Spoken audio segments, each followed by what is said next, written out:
오늘 우리가 살아가는 세상 어떻습니까? 늘 평화롭기만 할까요? 요즘에 핸드폰만 들면은 무엇을 알 수 있나요? 다 알 수 있죠. 왜? AI가 탑재되어 있습니다. 제 휴대폰에도 AI가 깔려 있어서 아시는 분은 아시겠지만 제가 주간에는 잠깐 다른 일을 또 하고 있습니다. 그런데 전혀 알지 못하는 정보를 이 AI를 통해서 알아낼 수가 있습니다. 너무나 쉽게. 근데 이 확인하는 절차도 너무나도 간단합니다. 명령어를 그 사실이 그 정보가 맞나? 라고 치면 다시 한번 점검해 보겠습니다 하고 AI가 다시 이렇게 점검을 합니다. 이처럼 오늘 우리가 살아가는 세상은 어떻습니까? 모든 것이 풍족하고 모든 것이 원하기만 하면 다 이룰 수 있는 그러한 세상 속에 우리는 살아갑니다. 그런데 그러한 풍족의 시대를 살아감에도 불구하고 우리 마음은 어떻나요? 여전히 염려와 근심과 걱정이 가득한 삶을 살아갑니다. 오늘 주일 11시 예배 때도 제목이 주 안에 있는 나에게였습니다. 내용이 서론이 약간 비슷하긴 합니다. 여전히 우리는 물질 만능주의, 풍족의 시대를 살아가지만 여전히 우리 안에는 갈등과 근심과 염려와 불안의 세대를 살아가고 있습니다. 믿음의 사람인 우리 또한 교회 안에서도 어떤가요? 늘 내 안에 불평과 원망과 근심과 염려가 가득합니다. 하나님의 사람으로 살아가려고 하지만 늘 주일날 예배를 드리고 수요일도 예배 드리고 기도하고 말씀 묵상을 하지만 정작 현장의 삶으로 돌아가면 늘 걱정과 염려와 불안의 시대를 살아가는 것이 오늘 우리들의 세대인 것 같습니다. 사실 목사인 저도 마찬가지인 것 같습니다. 호기롭게 하나님께 기도하며 개척의 꿈을 키워서 나와서 개척을 하였습니다. 정식 용어로는 입양 개척이라고 합니다. 입양 개척을 해서 하나님의 뜻 가운데 교회를 세워가고 말씀을 묵상하며 기도하지만 때로는 제 앞에 주어진 현실 가운데 좌절과 절망을 경험할 때가 한두 번이 아닙니다. 현실에 무너지는 그러한 상황 속에서 하나님의 이름을 부르지만 정작 무릎 꿇고 기도하지만 기도가 안 나올 때가 참 너무나도 많습니다. 그런데 이러한 때에 세상이 여전히 불안하고 힘들고 어렵고 또 나의 마음과 우리의 마음이 여전히 어려운 이때에 하나님께서는 오늘 우리에게 이 말씀을 선포하고 있는 것입니다. 어떻습니까? 오늘 이스라엘 백성이 처한 상황이 꼭 제가 처한 상황과 같습니다. 앞에는 홍해가 막혀 있고 뒤에는 애굽의 바로의 군대가 쫓아오고 있습니다. 어디로 나아가야 할지도 모르겠고 방향도 알 수 없습니다. 하나님께서 왜 여기까지 나를 인도하셨는지 참으로 이해할 수 없을 때가 너무나도 많습니다. 이것이 솔직한 저의 고백입니다. 그런데 이 고백이 과연 저만의 고백일까요? 입술로는 하나님 감사합니다. 많은 사람들에게 하나님께서 여기까지 인도하셨습니다라고 입술로는 고백을 하고 있지만 솔직한 저의 심정은 왜 이렇게 앞길이 보이지 않고 막막하기만 할까요? 그런데 이 땅의 삶을 살아가는 우리 모두가 같은 고백을 하고 있지 않을까요? 앞에서는 막히고 뒤에서는 두려움이 쫓아오는 것 같은 그러한 자리가 오늘 특별히 또 바울 남성교회 회원 여러분들의 삶의 자리가 아닐까 싶습니다. 그런데 오늘 이러한 자리에 오늘 하나님께서 출애굽기 14장 13절과 14절 말씀을 하십니다. 출애굽기 14장의 배경을 살펴본다면 이스라엘 백성들은 수백 년간 애굽에서 노예 생활을 하다가 이제 하나님께서 모세를 세워서 그 애굽 땅에서 출애굽하여서 하나님께서 정하신 가나안 땅으로 가고 있는 중입니다. 자, 하나님을 알지 못했던 이스라엘 백성들은 건너 넘어 부모 세대 그 이전의 할아버지 세대 들었던 그 하나님을 이제 출애굽의 역사를 통해서 알게 됩니다. 애굽에 내렸던 10가지 재앙 그리고 유월절 어린 양의 피로 죽음을 물리쳤던 하나님, 또 구름 기둥과 불 기둥으로 자신들을 인도하신 하나님을 직접 몸으로 체험합니다. 그래서 그 인도하심에 따라 하나님의 은혜를 체험하면서 걸어가는데 아뿔싸 이제는 무엇이 나타납니까? 홍해가 나타났습니다. 더 이상 앞으로 갈 수가 없습니다. 그런데 뒤에는 누가 왔나요? 애굽의 바로의 전차부대가 코앞까지 쫓아와 있는 상태입니다. 그래서 이러한 절대절명의 위기 상황 속에서 이스라엘 백성들은 어떻습니까? 무엇라고 반응합니까? 출애굽기 14장 10절과 11절 말씀입니다. 그들이 심히 두려워하여 여호와께 부르짖고 모세에게 이르되 애굽에 매장지가 없어서 당신이 우리를 이끌어내어 이 광야에서 죽게 하느냐. 얼마 전까지만 해도 하나님의 은혜를 찬양하면서 하나님께서 역사하신 그것들을 직접 체험했던 이스라엘 백성임에도 불구하고 이제 원망과 불평이 터져 나옵니다. 하나님을 향한 신뢰가 한순간에 흔들려 버렸던 것입니다. 이처럼 나의 삶 속에 잘 흘러가고 형통하는 것이 아니라 내 삶이 막히면 사람은 무너지게 되어 있습니다. 잘 흘러가는 것처럼 늘 형통한 삶을 살아가는 것처럼 살아가다가 무언가 막히게 되면 사람은 무너지게 되어 있습니다. 그런데 이러한 막힌 곳에 하나님의 역사하심이 나타납니다. 막힌 곳을 열리는 것이 바로 하나님의 방식인 것입니다. 백성들이 이렇게 원망과 불평이 터져 나오자 모세는 외칩니다. 오늘 본문의 말씀입니다. 다시 한번 읽겠습니다. 너희는 두려워하지 말고 가만히 서서 여호와께서 오늘 너희를 위하여 행하시는 구원을 보라. 너희가 본 애굽 사람을 영원히 다시 보지 아니하리라. 여호와께서 너희를 위하여 싸우시리니 너희는 가만히 있을지어다. 이 말씀은 수천 년 전 홍해 앞에 선 이스라엘 백성들에게만 주어진 말씀이 아닙니다. 오늘 우리의 삶 속에 막혀 있는 곳에 각자에게 주어지는 살아있는 하나님의 말씀인 것입니다.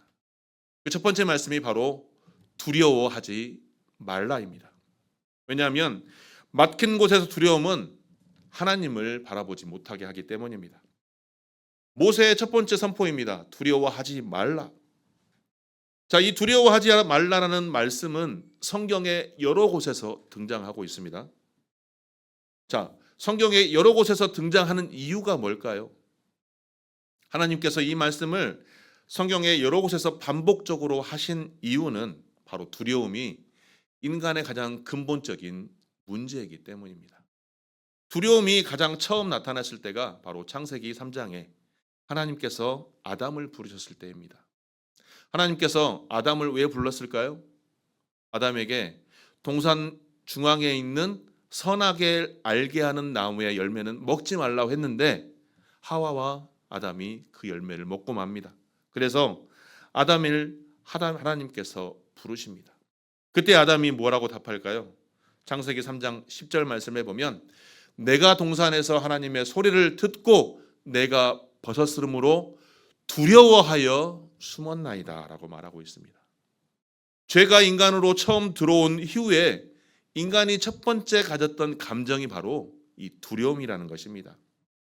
그런데 오늘 창세기 14장에서 하나님께서 두려워하지 말라는 명령은 단순히 감정적인 언어로만 사용되지 않습니다. 두려워하다의 히브리 원어의 의미를 보면 경외하다, 존경하다의 의미를 담고 있습니다.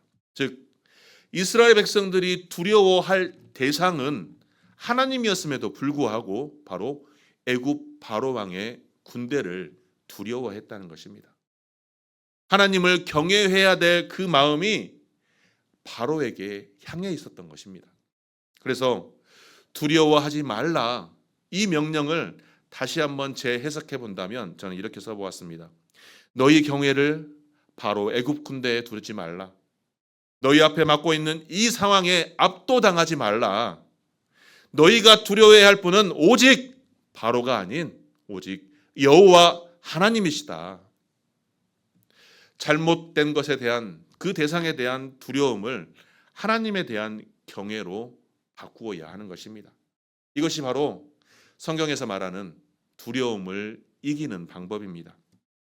그런데 이 두려움은 어떻습니까? 우리의 판단 능력을 마비시켜 버립니다. 두려움에 사로잡힌 이스라엘 백성들은 하나님께서 행하신, 지금까지 그들을 이끌어내기 위해 행하신 수많은 기적들을 잊게 만들었습니다. 10가지 재앙, 6월절의 구원, 구름기둥과 물기둥, 구름기둥과 불기둥, 그러한 것들이 모두 현재 눈앞의 상황 때문에 다 잊어버리고 말았던 것입니다. 이처럼 두려움은 하나님의 과거의 역사를 잊게 합니다. 현재 앞에 있는 문제만, 그 위기만 보게 만드는 영적 소경으로 만들어버린다는 것이죠. 그렇기 때문에 막힌 곳에 서면, 무언가 형통치 않으면 그 문제를 바라보기보다 그 문제 뒤에 서 있는 더 큰 하나님을 바라봐야 하는 것입니다.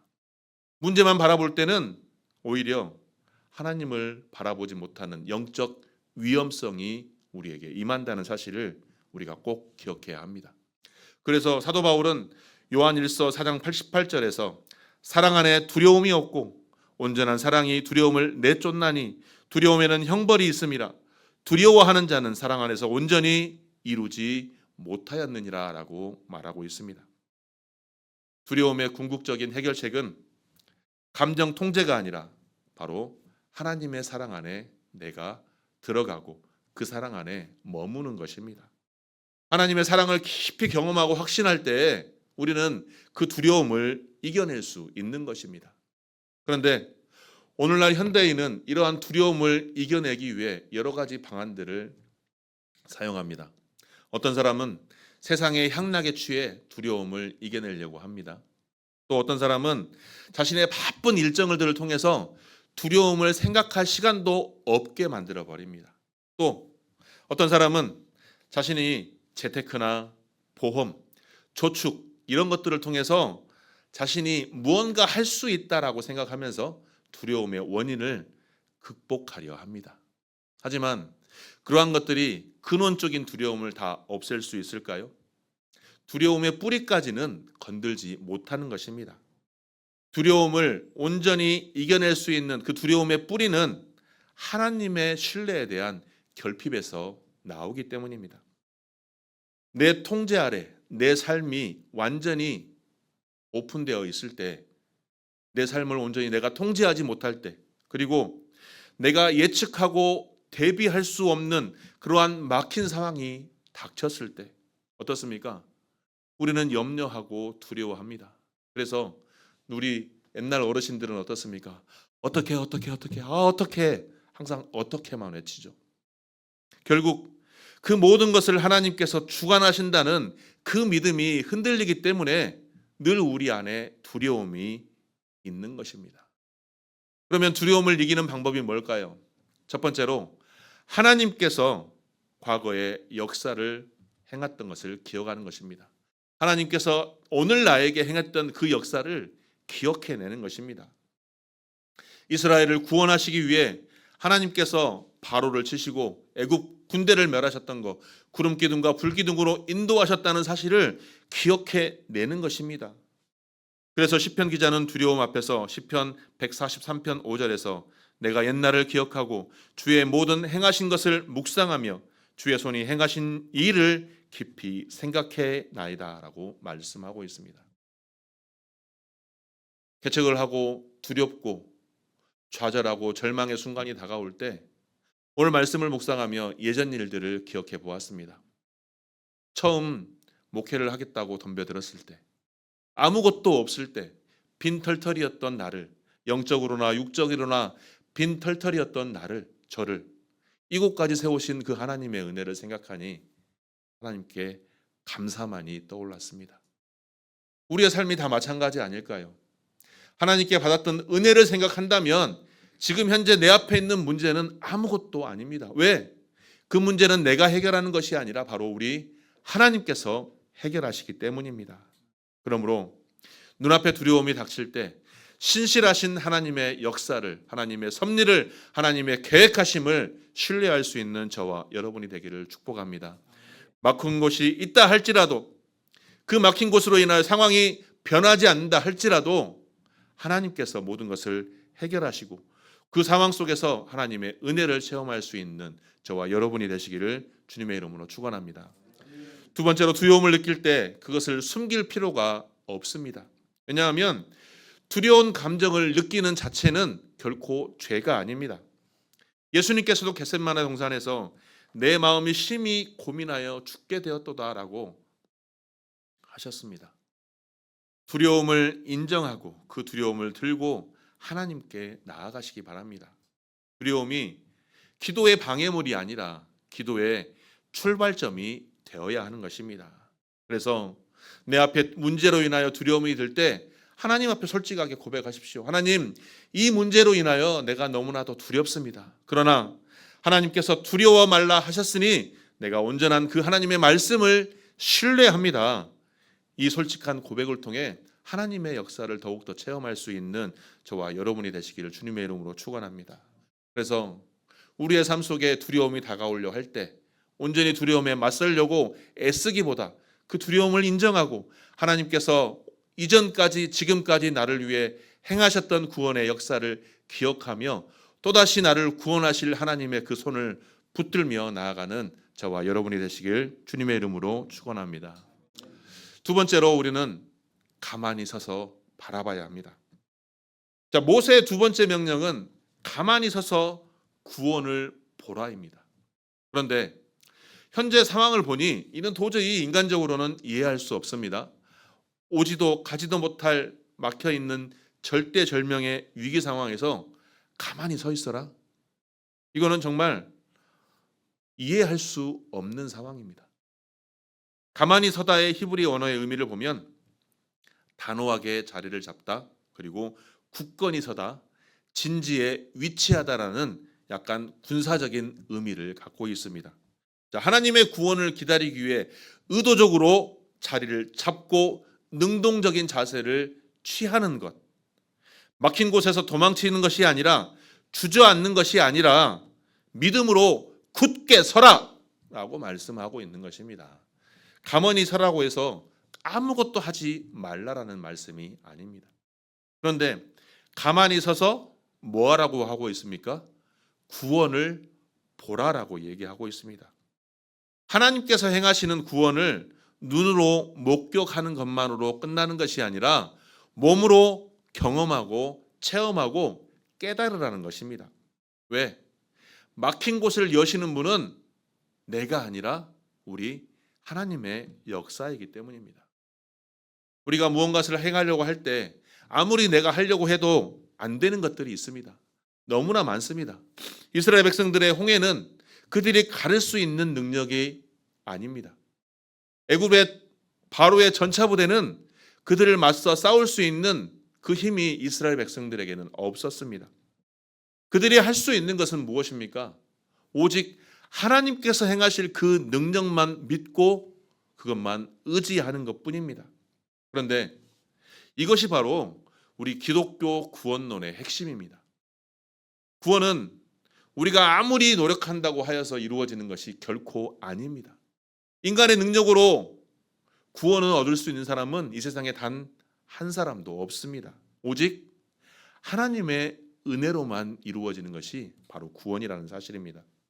그래서 바울은 에베소서 2장 8절과 9절 말씀에서 너희는 그 은혜에 의하여 믿음으로 말미암아 구원을 받았으니 이것은 너희에게서 난 것이 아니요 하나님의 선물이라. 행위에서 난 것이 아니니 이는 누구든지 자랑하지 못하게 함이라. 아멘. 홍해 앞에서 가만히 서 있으라는 명령은 아무것도 하지 말라는 것이 아니라 우리 자신의 능력을 온전히 내 노력을 내려놓고 하나님의 은혜만 전적으로 의지하라는 말씀인 것입니다. 그런데 이 가만히 서다는 명령은 또 하나의 의미가 있습니다. 서두르지 말라라는 의미가 있습니다. 이사야 28장 16절 말씀을 보면 하나님은 그것을 믿는 자는 급절하게 되지 아니하리로다. 즉 하나님을 신뢰하는 자는 조급함 속에 무분별한 행동을 하지 않는다라는 것입니다. 두려움에 사로잡히면 어떻습니까? 그 두려움을 없애기 위해 무언가를 하려고 합니다. 특히 우리 남성들은 어떻습니까? 무언가 상황이 생기면 그 문제를 해결하기 위해서 뭐가 앞섭니까? 이 말과 행동이 앞서죠. 생각하지 않고 먼저 뛰쳐나갑니다. 물론 그 먼저 행하는 사람들이 또 인정받는 세상이기도 합니다. 그러나 믿음은 그러한 조급함을 내려놓고 하나님의 때를 기다려야 합니다.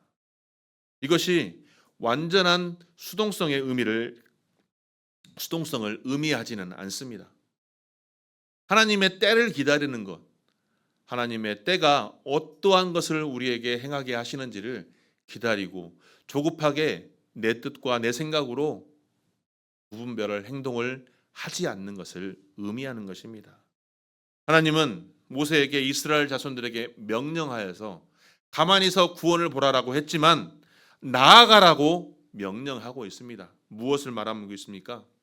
하나님께서 일하실 것을 믿고 홍해 바다를 건널 것을 명령하고 있는 것입니다.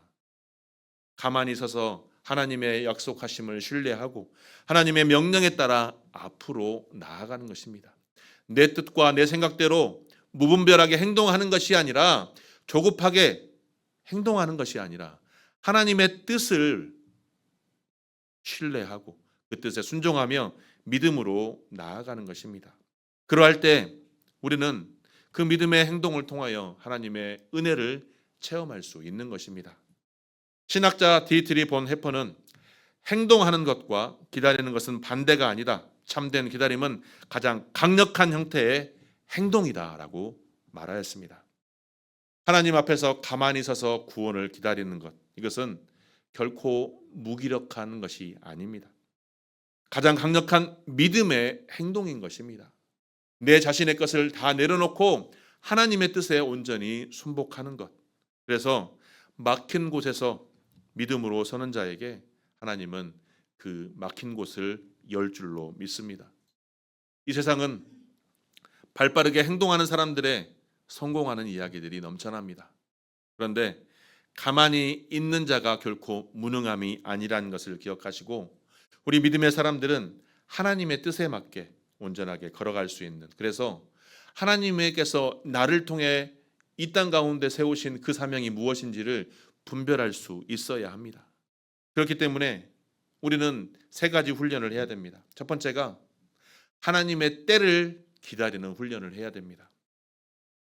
빠르게 돌아가는 이 AI 시대에 하나님의 속도는 우리가 기대하거나 우리가 원하는 속도보다 느리게 느껴질 때가 있을 수 있습니다. 나는 이쪽 길로 빠르게 가고 싶지만 하나님께서 막고 계십니다. 왜 그럴까요? 때가 아니기 때문입니다. 그 길이 아니기 때문입니다. 갈라디아서 4장 4절에 때가 참에 하나님이 그 아들을 보내사라고 말씀하고 있습니다. 하나님께서 가장 완벽한 때에 일하시기 때문입니다. 지금은 응답이 없는 것처럼 느껴져도 하나님께서 침묵하신 것이 아니라 막힌 곳을 여실 준비를 하고 있는 것입니다. 그러므로 우리의 삶 속에서 하나님의 뜻을 분별할 수 있기를 축원합니다. 둘째로 말씀 안에서 하나님의 구원의 역사를 바라보는 눈을 떠야 합니다. 구원을 보라는 명령은 믿음의 눈을 뜨라라는 명령입니다. 육신의 눈은 막혀 있는 것처럼 보이지만 믿음의 눈은 그 막힌 곳을 여시는 하나님을 바라보는 것입니다. 그것이 하나님을 온전히 바라볼 수 있는 그 영적인 눈을 떠야 하는 것입니다. 그런데 우리는 문제 앞에서 그 문제만 바라보다 보니 하나님을 온전히 바라보지 못하고 그 하나님의 뜻까지도 알 수 없는 것입니다. 그러므로 어떠한 상황 속에서 하나님을 온전히 바라볼 수 있는 영적 눈을 뜰 수 있는 훈련이 우리 가운데 함께하기를 소망합니다.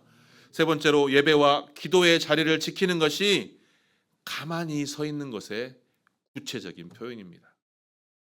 어떻습니까? 내 삶이 힘들면 예배까지도 멀어지는 것이 우리들의 삶의 한 부분입니다. 제가 산돌교회도 많이 경험했을 때, 신방을 많이 다니고 교구를 맡았을 때 어떤 성도님이 한 주 안 나옵니다. 2주 안 나옵니다. 찾아갑니다. 아무 일 없다고 합니다. 그러나 얼굴은 아닙니다. 셋째 주에, 둘째 주에 찾아가서 신방을 했기 때문에 셋째 주에 나왔습니다. 그러나 예배당에 앉아있는 그분의 얼굴은 예배를 드리는 얼굴이 아닙니다. 여전히 자신의 문제 속에서 헤어나지 못하고 여전히 얼굴이 어떻습니까? 잿빛으로 변해 있습니다. 우리가 예배 자리를 지키는 것, 문제와 상황 너머에 있는 하나님을 바라보며 기도의 자리를 지키는 것, 그것이 바로 하나님께서 막힌 곳을 여실 것이라는 믿음 아래 온전히 믿음의 길을, 믿음의 자리를 온전하게 붙드는 것이 가만히 서서 구원을 기다리는 구체적인 행동인 것입니다. 두려움에 사로잡혀 무분별하게 조급하게 움직이는 것이 아니라 그 문제와 상황보다 크신 하나님의 섭리를 신뢰하면서 온전히 하나님을 온전하게 묵묵하게 바라봄으로 믿음의 길을 온전히 걸어갈 수 있는 저와 여러분이 되시길 주님의 이름으로 축원합니다. 셋째로, 이제 하나님 여호와께서 싸우십니다. 모세의 세 번째 선포는 이제 이 말씀의 전체의 절정의 말씀입니다. 여호와께서 너희를 위하여 싸우시리니 너희는 가만히 있을지니라.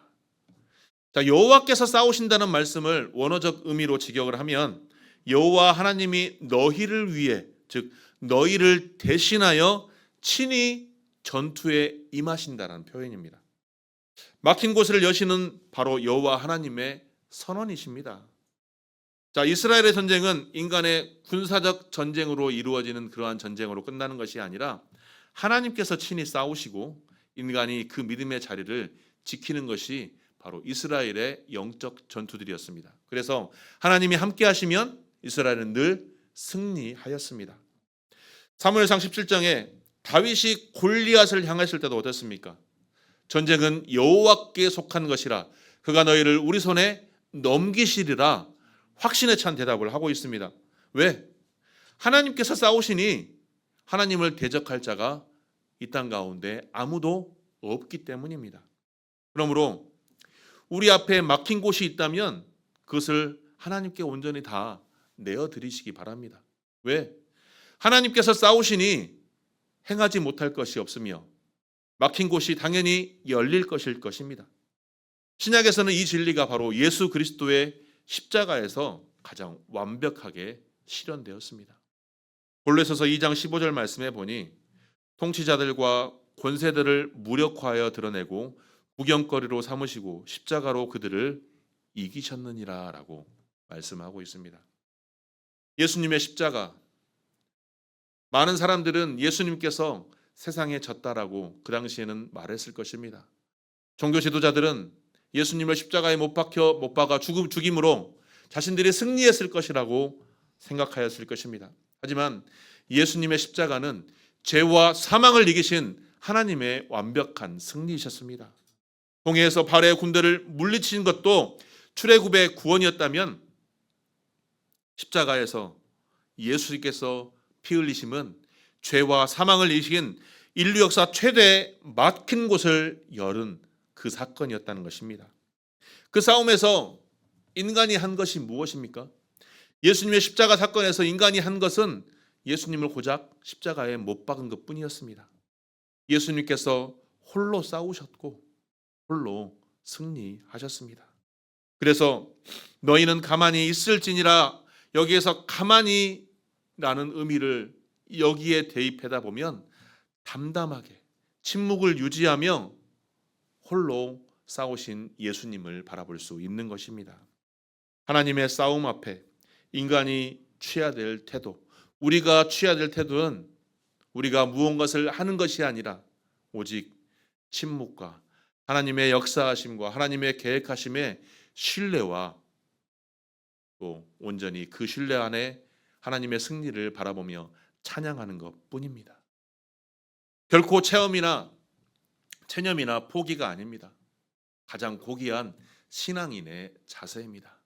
하나님께서 행하심을 믿고 의지하며 내 능력을 한계를 인정하면서 온전히 하나님께서 행하실 것을 바라보는 것이 바로 우리 기독교 신앙의 핵심 중의 핵심인 겸손의 자세이며 하나님을 온전히 신뢰하는 믿음의 실체인 것입니다.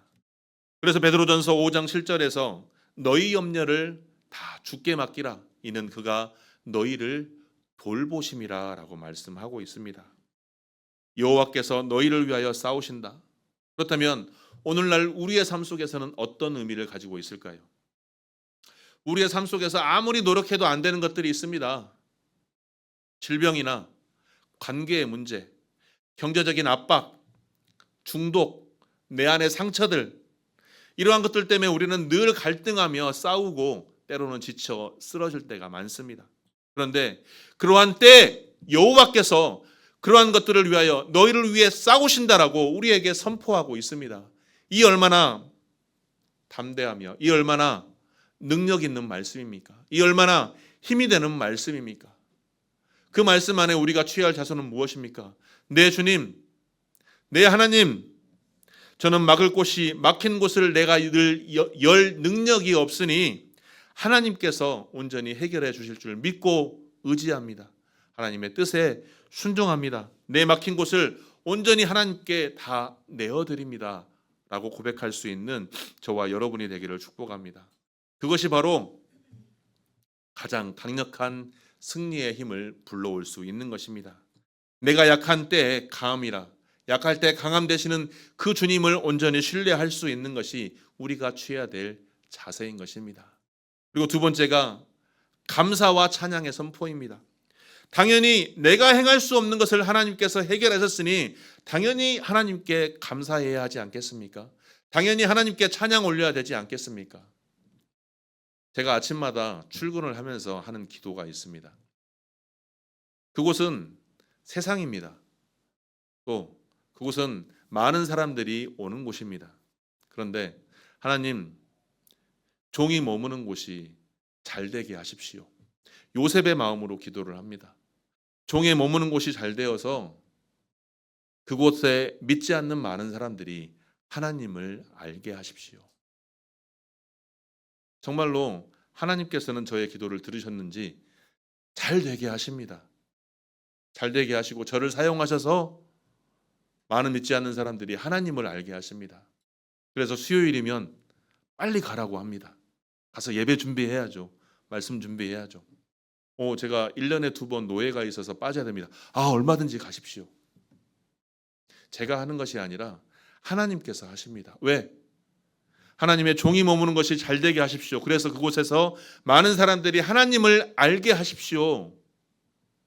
이제 손님 중에서 택시기사분들이 제가 목사인 것을 아시는 분들이 계십니다. 오시면 팀장님, 제 직분이 팀장인데 팀장님 부르는 게 아니라 목사님 이라고 부릅니다.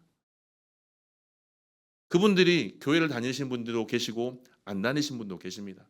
그럼에도 불구하고 저를 목사님이라고 부른다는 것은 그분들이 하나님을 이제 안다는 것입니다. 그리고 어떤 분이 택시기사에게 며칠 전에 저쪽 교회 안수 집사님이신데 허리에 이렇게 복대를 차고 오셨더라고요. 다치셨다고. 몇 개월 동안 병원에 입원하셨다고. 제 마음에 감동이 와서 조용히 허리에 손을 대고 조용히 기도했습니다. 하나님, 이분의 허리를 치유하여 주옵소서라고 말씀을 드리고, 기사님, 제가 허리에 손대고 기도했습니다. 빨리 치유되길 계속 기도하겠습니다라고 했더니 목사님이 기도해 주시니 너무 힘이 납니다 라고 하셨습니다. 삶 속에서 하나님의 이름을 부르는 것, 그것이 바로 하나님을 감사하고 하나님의 찬양을 드리는 우리의 삶이라는 것입니다. 우리의 삶 속에서 그렇게 하나님을 찬양하고 하나님께 선포하고 하나님의 이름을 선포하고 하나님을 찬양할 때 우리가 믿음의 삶으로 마땅히 열어야 될 것이며, 이러한 삶을 통해서 우리가 하나님의 이름을 부를 때 하나님께서는 우리의 막힌 곳을 뚫어주시고 열어주실 것을 확신하며 믿음의 길을 묵묵하게 걸어가시는 저와 여러분이 되시기를 주님의 이름으로 축원합니다. 사랑하는 성도 여러분, 우리는 삶의 자리에서 늘 홍해가 있습니다. 뒤에는 바로의 군대가 늘 우리를 압박하며 쫓아옵니다. 그것이 어떤 것은 경제적인 위기가 될 수 있고, 어떤 분에게는 건강의 위기가 될 수 있고, 어떤 분에게는 관계적 위기가 될 수도 있습니다. 어떤 분에게는 자녀로 인하여 고통이 앞설 때가 있습니다. 그래서 삶의 방향이 막막하고 홍해처럼 앞을 나아갈 수도 없으며 뒤에서 쫓아오는 그 바로의 군대의 압박이 나를 짓누를 때가 너무나도 많습니다. 그래서 두려움과 염려가 가득한 삶을 살아갑니다. 하지만 그러한 때 수천 년 전 이스라엘 백성들에게 말씀하신 하나님의 말씀이 오늘 우리에게도 선포되고 있습니다. 너희는 두려워하지 말고 가만히 서서 여호와께서 오늘 너희를 위하여 행하시는 구원을 보라. 여호와께서 너희를 위하여 싸우시느니 너희는 가만히 있을지어다. 이 말씀을 오늘 나의 말씀으로 확신하며 내 삶 속에서 막힌 곳이 있다면 하나님께서 행하실 구원의 역사를 신뢰하며 그 하나님을 온전히 바라보며 믿음의 길을 묵묵하게 걸어가심으로 하나님께 기쁨이 되시고 많은 사람들에게 믿음의 본이 되시는 귀한 주의 권속들이 되시기를 주님의 이름으로 축원합니다.